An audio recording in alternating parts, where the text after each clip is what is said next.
Kahit natapos na ang Viu original na seryeng Filipino na What's Wrong with Secretary Kim sa Viu at Kapamilya online channel, marami pa ring netizens ang hindi nakaka-move on sa mga nakakakilig na eksena ng Kim Pao.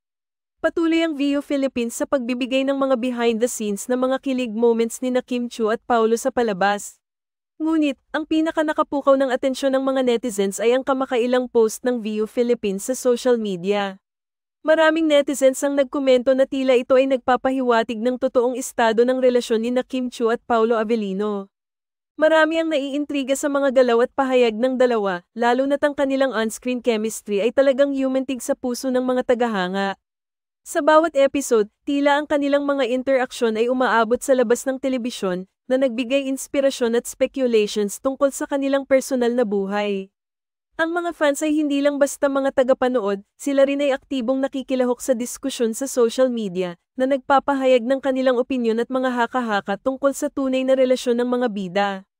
Ang mga post ng Viu Philippines, na naglalaman ng mga behind-the-scenes clips, ay lalo pang nagpalalim sa interes ng mga tao.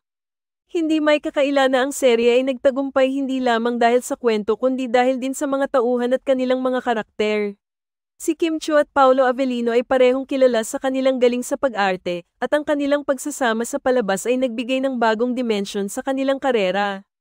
Ang kanilang koneksyon, kapwa sa harap at likod ng kamera, ay tila nagdulot ng mas malalim na pagkakaunawaan at pagmamahalan. Ang patuloy na pag-usapan at pagbibigay ng pansin ng mga netizens sa kanilang relasyon ay nagpapakita ng epekto ng social media sa mga celebrity.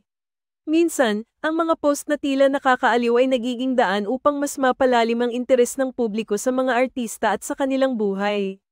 Kaya naman, ang mga ganitong content mula sa Viu Philippines ay hindi lamang simpleng entertainment, ito ay nagbibigay din ng pagkakataon para sa mga tagahanga na makisangkot at maging bahagi ng kwento. Sa kabuuan, ang mga kaganapan sa likod ng kamera at ang tila pagtutok ng mga netizens sa totoong estado ng relasyon ng mga bida ay nagpapakita kung gaano kahalaga ang koneksyon sa pagitan ng mga artista at kanilang mga tagahanga.